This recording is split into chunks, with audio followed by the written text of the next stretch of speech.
Anjali Saple. I'm a cosmetic and plastic surgeon practicing in Visakhapatnam. I have been already into cosmetic practice. However, I've not been really doing hair practice. So that was one lacuna that I felt. And I heard about this workshop in one of the groups that I am part of. So I thought it is better to have a good, complete training in hair transplant because Dr. Ashutosh Shah not only gives you a hands-on training, he also has an online non-surgical workshop on hair transplant. So all in all, it's a comprehensive management of hair.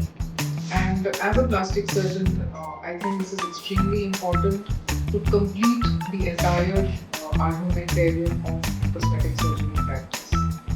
We had a good hands-on training here in Dr. Ashutosh Shah's center in Surat. The team was extremely helpful. Also, there were a lot of practical tips that we learned. A lot of other things about the instruments and how to set up a hair transplant center.